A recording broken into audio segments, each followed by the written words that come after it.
আসসালামু আলাইকুম। গণঅধিকার পরিষদের সভাপতি নুরুল হক নূর তিনি বলেছেন যে আগামী নির্বাচন ফেব্রুয়ারিতে না হয়ে জানুয়ারিতে দরকার। ডক্টর মোহাম্মদ ইউনূস তিনি যে ফেব্রুয়ারি নির্বাচনের কথা বলছেন, আরও 1 মাস আগে সেই নির্বাচন প্রয়োজন কেন, এমনটা কেন এই নুরুল হক নূর বলছেন? আসলে যারা রাজনীতি করে তারা কিন্তু জানে যে বাংলাদেশে কি হচ্ছে এবং কি নিয়ন্ত্রণ করতে পারছে না, এবং যদি নির্বাচন দেরিতে হয় তাহলে দেশের জন্য ক্ষতি এবং মানুষের জন্য কি ক্ষতি কিনা।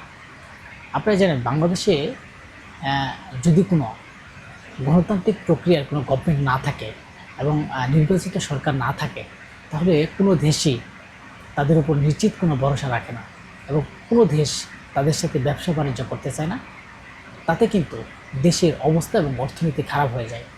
আপনারা জানেন শেখ হাসিনা যাওয়ার পরে বাংলাদেশে ডক্টর মোহাম্মদ ইউনূস যে ক্ষমতা গ্রহণ করেছিলেন, গ্রহণ করার পর থেকে দেশে কিছুদিন সুস্থ থাকলেও এবং বাংলাদেশে এত আন্দোলন ইতিহাসের পাতায় লেখা থাকবে মনে হয়, এত আন্দোলন বাংলাদেশে কখনো হয় নাই। যেই আন্দোলনগুলা, যেই দাবি দেওয়াগুলা প্রতিটা জায়গায় থেকে উঠে এসেছে।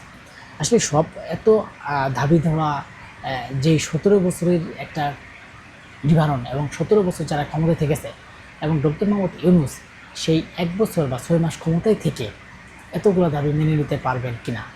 এবং আপনারা জানেন যে বাংলাদেশে আন্তর্জাতিক বিমানবন্দর, হযরত শাহজালাল আন্তর্জাতিক বিমানবন্দর এই ইন্টারন্যাশনাল জায়গা, যেইখানে আপনার কার্গো ভিলেজ পুরোই ছারখার হয়ে গেছে। এবং বাংলাদেশের যে গার্মেন্টস ফ্যাক্টরি ইন্ডাস্ট্রি আছে এবং ওষুধ, ফার্মাসিউটিক্যাল এবং বিভিন্ন জায়গায়, সেগুলো কিন্তু বাংলাদেশের অর্থনীতির খারাপ দিকে যাচ্ছে। আসলে সেখানে বাংলাদেশে এখন অন্য দেশেরা তারা ভাবছে যে বর্তমানে যে সরকার আছে তিনি আসলেই একটা তত্ত্বাবধায়ক সরকারের মতোই, তার কোনো দলবল নাই বা তার কোনো জনশক্তি নেই, এবং সাধারণ মানুষ তাদেরকে বসিয়েছে এবং তাদের সাথে এখন ব্যবসা করতে চাচ্ছে না। কেন? বাংলাদেশের বিভিন্ন জায়গায় আপনারা জানেন বড় বড় ঘটনা হচ্ছে।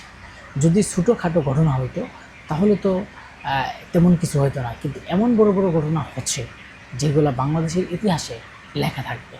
যে কারণে অন্যান্য দেশেরা আপনারা জানেন এখন ব্যবসা বাণিজ্য করা তারা আসলে বাংলাদেশের সাথে তেমনটা চাচ্ছে না। আর কেনই বা যাবে? দেশের যে অবস্থার দিকে যাচ্ছে এবং দেশের অবস্থা বর্তমান খুবই খারাপের দিকে যাচ্ছে। কারণ ডক্টর মোহাম্মদ ইউনূস তিনি কি আসলে একা পারবেন এই দেশকে সামাল দিতে? কারণ প্রতিটা রাজনৈতিক দল যদি সহযোগিতা না করে এবং প্রতিটা রাজনৈতিক দলের ভিতরে যদি কোন দল থাকে তাদের ভিতরে যদি মিল না থাকে, এবং কেউ বলতেছে ডক্টর মোহাম্মদ ইউনূস বিএনপির সরকার, কেউ বলে ডক্টর মোহাম্মদ ইউনূস জামাতের সরকার, কেউ বলে ডক্টর মোহাম্মদ ইউনূস এনসিপির সরকার। আসলে ডক্টর মোহাম্মদ ইউনূস কোন দিকে যাবে? যদি একটা ভালো কথা কয়, সেটা যদি বিএনপির পক্ষে হয় তাহলে বিএনপির জন্য ভালো এবং অন্য রাজনীতির জন্য খারাপ। এমনটাই প্রতিটা জায়গায়।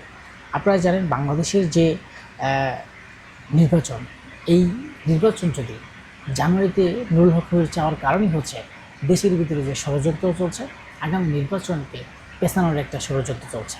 কারণ যারা রাজনীতি করে তারা অবশ্যই জানে যে বাংলাদেশের যে নির্বাচন সেটা পেছানোর সম্ভাবনা আছে কি না, এবং নির্বাচন যদি আগে হয় দেশের জন্য ভালো। কী কারণে? এই যে বাংলাদেশের যে বিভিন্ন জায়গায় ঘটনাগুলো ঘটতেছে, যদি একটা নির্বাচিত সরকার থাকতো, সেখানে বিচার প্রক্রিয়া থাকতো, সেখানে কোনো আপনার যদি কেউ বাধা প্রয়োগ করতো বা কোনো ঝামেলা হতো, সেটা বাংলাদেশের যে নির্বাচিত সরকার সেটা দায়িত্ব নিত এবং তারা সেটা ব্যবস্থা করতো। কিন্তু এখন বর্তমানে যে উপদেষ্টা তারা আসলেই বিচার করতেই ভয় পাচ্ছে কিনা। কারণ তারা ভাবছে যে আমরা তো আসলেই অল্প দিন থাকবো, তাদের কোনো গ্রাম পর্যায়ে কোনো একটা কমিটি নেই এবং তাদের মাঠ পর্যায়ে কোনো লোক নেই। কিন্তু তারা কয়টাই, তারা হয়তো এখন যদি বিচার প্রক্রিয়া কোনো কিছু করে, হয়তো পরবর্তীতে তাদের ক্ষমতা শেষ হয়ে গেলে তাদের অবস্থা কী হবে, বা তারাও কি আওয়ামী লীগের মতো পালিয়ে যাবে কিনা, তাদের মনের মধ্যে কিন্তু এমন ভয়টা আছে। আর এমন ভয় থাকার কারণেই কিন্তু আসলে বিভিন্ন জায়গায় ষড়যন্ত্র হচ্ছে। এর জন্য কিন্তু গণঅধিকার পরিষদের সভাপতি নুরুল হক নূর তিনি বলেছেন ফেব্রুয়ারিতে নির্বাচন না হয়ে জানুয়ারিতে হলে আরও দেশের জন্য ভালো হবে। কারণ অন্য দেশেরা এই নির্বাচিত সরকার ছাড়া তারা কোনো চুক্তি, তারা কোনো আর্থিক লেনদেন এবং তারা ব্যবসা বাণিজ্য করতে ভয় পাচ্ছে। ভয় পাবেই না কেন? হযরত শাহজালাল আন্তর্জাতিক বিমানবন্দরের মতো জায়গায় যদি পুরো ছারখার হয়ে যায়,